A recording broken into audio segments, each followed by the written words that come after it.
With this move in your corner, you're bound to succeed. Here's how to do a corner kick. When the defending team knocks the ball over the end line, the attacking team gets to kick it back in, with the ball placed in the corner closest to where it went out of play, hence the name corner kick. For the attacking team, it's a chance to put the ball into the goal area, or even the goal without pressure.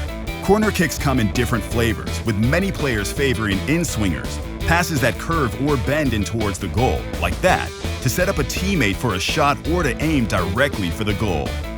Here's how you do it. Place the ball on or within the corner kick arc.